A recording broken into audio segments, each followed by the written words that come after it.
Now Mary stood outside the tomb, crying. As she wept, she bent over to look into the tomb and saw two angels in white seated where Jesus' body had been, one at the head and the other at the foot. They asked her, "Woman, why are you crying?" "They have taken my Lord away," she said, "and I don't know where they have put him." At this, she turned round and saw Jesus standing there, but she did not realize that it was Jesus. He asked her, "Woman, why are you crying? Who is it you are looking for?" Thinking he was the gardener, she said, "Sir, if you have carried him away, tell me where you have put him, and I will get him." Jesus said to her, "Mary." She turned towards him and cried out in Aramaic, "Rabboni," which means teacher. Rabbi.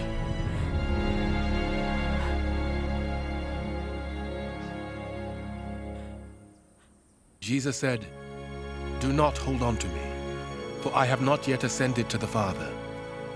Go instead to my brothers and tell them, I am ascending to my Father and your Father, to my God and your God."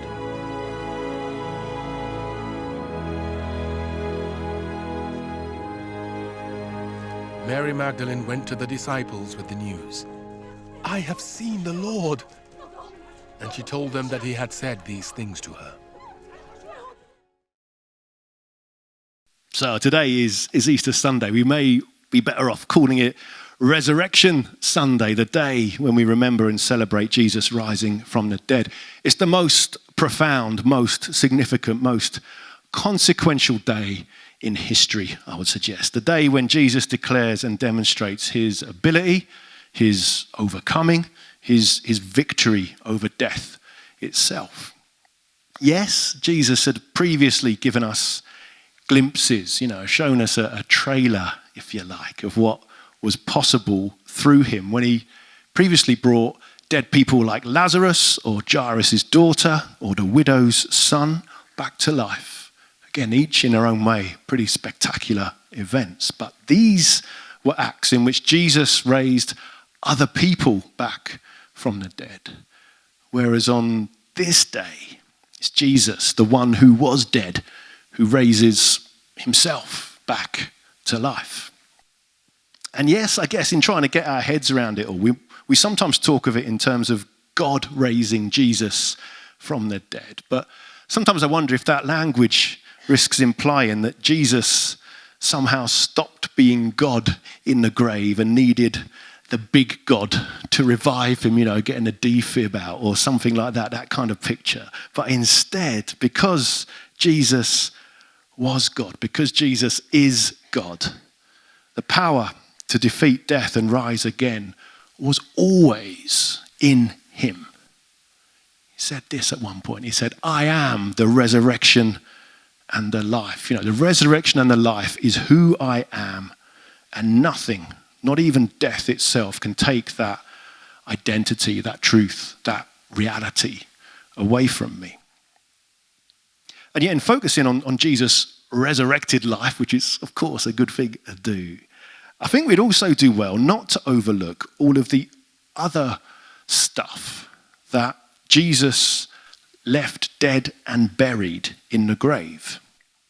You see, part of the understanding of Jesus' crucifixion is that in his death, Jesus took upon himself everything that is wrong, everything that is bad, everything that is unhelpful in our world, in order that it could die with him.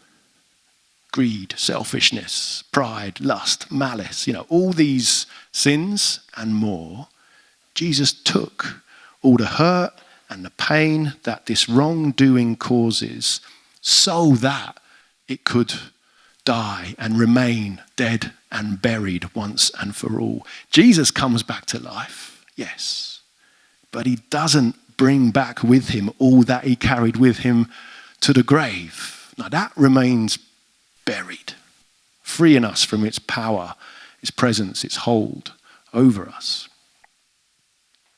Trouble is, though, I think we're still tempted sometimes to try and kind of dig up those things which Jesus has buried for us. So when we see perhaps, for example, someone who seems to be having a better or more glamorous life than us, it's almost like we take a spade and start digging up those feelings of maybe envy or jealousy that Jesus has previously buried. When we hold a grudge against someone who's hurt us and long for them maybe to get a bit of a taste of their own medicine. It's like we're taking a spade and digging up those feelings of malice or revenge that Jesus came to bury. When we objectify someone as a way of satisfying our cravings, perhaps, when we resent someone for taking credit for something that we've done, or allow our wants, not our needs, to dictate the way we spend our money. All those things and more. It's like we're taking a spade and digging up perhaps the lust or the pride or the greed that Jesus gave his life to bury for us. It's interesting that reading that we saw, Mary Magdalene initially confused Jesus for a gardener. And we think of that as a mistake in some ways, a bit of a confusion on her part. But actually, in many ways, I guess Jesus is a gardener. You see, a gardener knows that in order to help things grow, you need to bury compost and manure in the ground, because when the rotting waste products of life are left in the ground, the result is a much healthier, growing, much more fruitful garden. In the same way, Jesus knows that by burying everything that is wrong, everything that is bad, everything that needs to decompose, if you like, it actually gives us a better, stronger, more beautiful, more flourishing, more flowering life.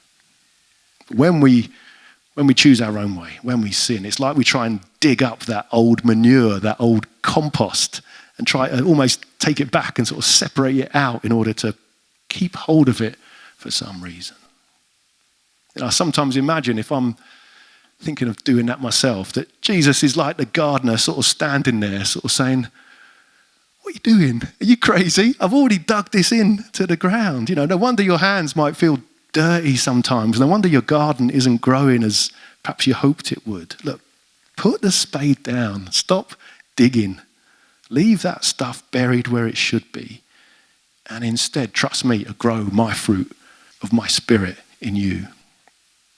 You see, that I would suggest is part of the beauty of Jesus' resurrection. It's not only that Jesus is alive, which he is, but it's also what he's left buried as well. Because it's those two elements together that make up what I would say is the good news, the gospel of Jesus' love for us and for our lives.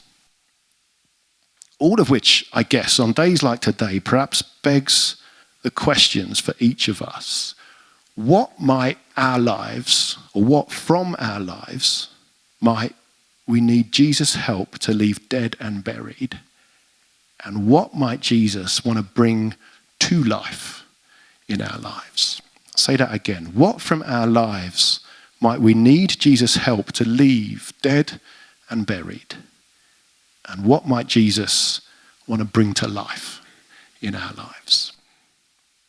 So, for example, think about this. I wonder what from our past, if we think about it, what might be best left there without digging or raking it up every so often. As you think back over the years, could be certain past relationships for us, maybe people with whom we were once close and who perhaps we'd still wish well, but actually maybe it's time to move on from the influence or the hold that they once had over us. What memories of ours might actually be best left alone in the past? What friendships might have faded that we might need to let go of? Equally, it could be a current unhelpful habit or pressure that we're struggling to let go of, but which Jesus knows really needs leaving in the ground. If it's unhelpful for us, well, we can be assured that Jesus has already taken it and its effects into the grave. But if you're like me, what kind of help might we need from Jesus to persuade us to leave it there, to put the spade down, if you like? So it could be a habit we've developed that we know isn't actually good for us. Whether that's increasingly relying on social media for our approval, could be a growing gambling habit, could be a weariness of comparing our worst to other people's best, could be a compulsion to buy stuff. I don't know, all manner of things that Jesus longs to help us leave in the ground where they belong. And I wonder, on this day, just between you and Jesus, I wonder what you'd say to him is something that you might need a bit of help from Jesus for today to help leave buried where Jesus has put it. But then, if we flip it more positively, I wonder, what new life, what new approaches, what new relationships might the resurrected Jesus be wanting to nurture in your life today? So it could be new relationships, new friendships, for example, perhaps an awareness that in perhaps our occasional feelings of loneliness or isolation, actually God's given us new people to be around. There are people in this church, as we look around, who might just be the friends who God longs to connect us with, maybe for the first time. Equally, could be new positive habits that Jesus forms in us that enable us to replace old, unhelpful ones. So perhaps rather than that kind of doom scrolling on your phone, which I'm liable to do from time to time, depresses me, perhaps I could choose instead, I don't know, think of something positive. Could be, instead of doing that all the time, just learn to cook or something. I know Gemma would appreciate that in our house if I could do that. Maybe invite a friend round to try a new meal with us. It hasn't got to be a great meal. Just say, I've tried it. Do you want to try it with me? If it's rubbish, we'll sling it and try again. It doesn't matter. Just try something new rather than that doom scrolling. Rather than perhaps succumbing to shopping for that little dopamine hit when we're bored and feeling low. Perhaps we instead go for a walk to a place without shops, perhaps without phone signal, knowing that both the exercise and the space it offers us might well help us to connect with God. But again, we could invite someone to go on that walk with us, someone new perhaps, to build something fresh with.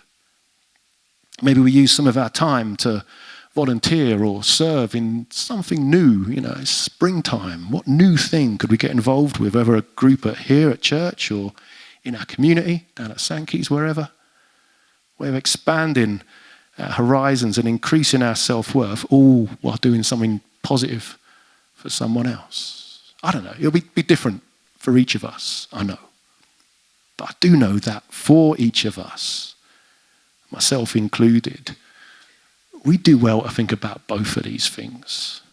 To leave some things buried while giving God the opportunity to grow new things in our lives.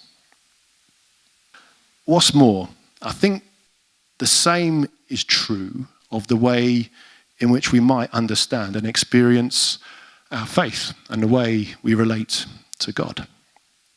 For example, I'm aware that in terms of our church life here at St. John's, or perhaps your own personal faith journey, maybe walking through these doors this morning, maybe that's been quite a big thing for you. That's been quite a brave step. Maybe your decision to come here this morning or to come back to church recently is a kind of physical statement of intent on your part. A practical way of saying to God, look, I'm not sure about everything, but I want to be on this journey of life with you. And maybe walking through that door from time to time is part of that commitment. Maybe being here today is your way of asking God to help you to leave some things from your past behind and embrace a new openness with God, to God, and see where that leads. If that is you, if you have that to summon up a bit of oomph to come here today, then good on you. Good on you today. I know it can be a tough thing, but we're glad you're here. And rest assured, we are all just working things out. So you're in good company, feeling your way through life. Equally though, I suspect there'll be some of us here who might feel like we're kind of hanging on a bit, maybe hanging on to our faith, sometimes by the tips of our fingers. That might come into focus on days like this, where it's a day of celebration and we're just, if we're honest, not quite feeling it, perhaps. Maybe you've reached a stage of life, stage on your faith journey where what you once felt, what you once enjoyed, what you once experienced, and it kind of no longer seems to be working, should we say. Maybe you've become, understandably, I think, sometimes disillusioned by the state in which institutions like the Church of England seem to find themselves in, that you're not sure you really ever want to be part of something called church anymore. Maybe there's a tiredness or a lack of connection for you with God. Maybe as you look around, you're aware of friends or folks who have left, things that have changed, and there's a sadness and a sense of loss that comes with that. If that's you, then I think on this of all days, I want to reassure you that the living, resurrected Jesus, he knows, he sees that, he understands all that you're feeling. He sees your doubts, maybe your numbness at things, but with the same tenderness with which he said Mary's name to her in the garden, I'd suggest Jesus is saying your name to you this morning. A way of saying, I know you, I see you, I love you. Let's start again, shall we? Indeed, in that starting again, I wonder if the kind of thing Jesus might be saying to some of us might be something like this, might be like, look, let me help you to leave those hurts, those disappointments, those feelings of disconnection in the ground. That's not to deny they're not or haven't been real, but they're not going to help you going forward. Instead, let me heal those hurts by showing you the new life that's on offer, the new ways of understanding, the new people I'm offering to you to journey with. That, for me, that offer of Jesus is why I genuinely feel privileged to be vicar here, because the resurrected Jesus is constantly doing something new. He is the gardener. He's constantly growing something new. That's why I love it that we've had, maybe 50 new people, I think, join us over the last year or so, adults and children. Because with them, with you, with that comes new friends, new enthusiasm, new personalities, new gifts, new life for us as a church.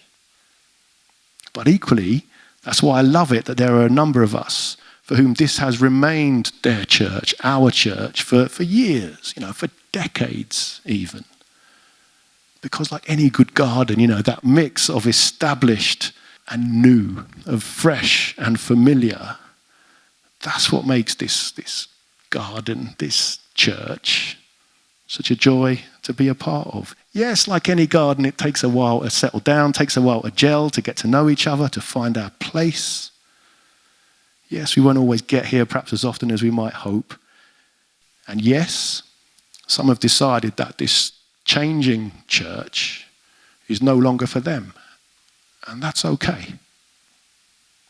But if Jesus is the resurrection, which he is, and if Jesus is the life, which he is, then we can trust him to build his church here in this place, here among us, so that we might be able to share the good news of his love with all those who God has given us to live alongside.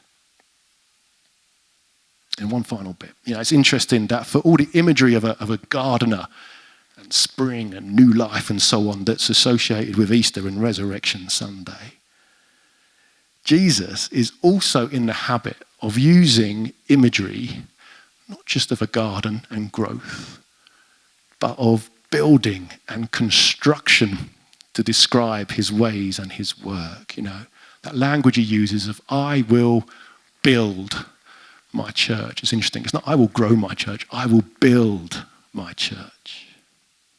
I guess that ties in with what Jesus did for a living. You know, his 9 to 5, we might say, when he was growing up. The Bible describes Jesus, the Greek word it's used is tekton. Sometimes translated as carpenter, but more likely it means a craftsman or a stonemason.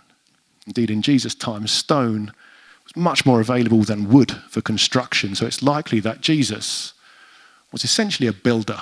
He was a bricklayer. That's who Jesus was. We see this reflected in his parables and his stories that he told, of people building towers or houses, of laying good foundations, of likening himself to a building, the temple. You know, all images connected with the way in which Jesus was keen to help us build our lives on him. And yet what's also interesting is that in the time and the culture in which we find ourselves today, you know, when church has become perhaps more on the fringes of society, when faith in God can be a little bit sketchy, when some of the inherited ways of seeing God or doing church life no longer seem always relevant or even right. The word that's often used to describe this sense of change is a building term. It's this word. It's deconstruction.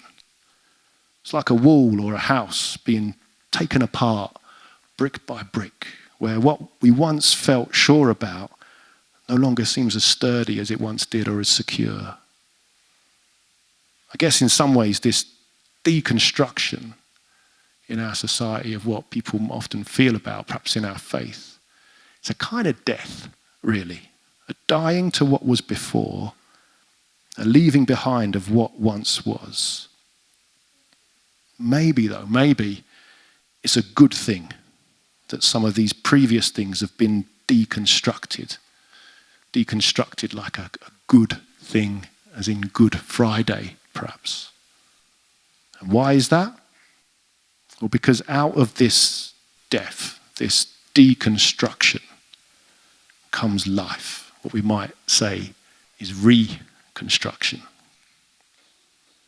That's what the resurrected, living Jesus is all about. Not just leaving things deteriorated or demolished, but working to build a new, improved, resurrected life, brick by brick, stone by stone. And we can take this analogy in both a personal and a corporate way. So on a personal level, as we were saying before, I wonder for us what bricks Jesus the builder, you know, the resurrected Jesus, might be wanting to reconstruct our lives with. Bricks of patience, of grace, of kindness, of generosity, of inclusion. Could be new bricks of friendship that mean when someone comes to church who we don't know, we make a deliberate choice of introducing ourselves and saying, we've not spoken before. How you doing? How you finding all this? Maybe bricks of humility that are open to the fact that everyone has something from which we might learn. Maybe bricks of honesty. When someone asks how we're doing, we're prepared to be open because that's really how church life is built. But in thinking more corporately, the reconstruction that the resurrected Jesus builds means that each of us, both you and I, are a brick. We're a stone in the house, the church that Jesus is building. A bit like that body of Christ metaphor. Each of us is therefore crucial for how that house looks, how that house stands, how that house becomes a home, how that church becomes a people. You know, just as Dave got us the other week, if you were here, to all write our names when we arrived on a big sheet of paper out in the foyer. So each of us, known by name to Jesus, are an equally essential, particularly precious part of the house that Jesus is building. And best of all, Jesus is with us in that house, as head of the house. Because through his death and resurrection, as Jesus himself quoted, he said, the stone the builders rejected, him, has become the cornerstone. The Lord has done this, and it is marvelous in our eyes. Jesus is the living stone. I say the cornerstone of our faith, the one who embraces death and deconstruction in order to bring his life and reconstruction, whatever that looks like in our lives, because he is the one who is the resurrection and the life. And so this Easter, this Resurrection Sunday, I think my prayer is that wherever we are on our journey with Jesus, that we would find assurance and know the deepest of hope because of Jesus' life-giving love for us. Love which helps us to leave in the ground all that is unhelpful while helping us to grow and nurture and build a life worthy of his resurrection power.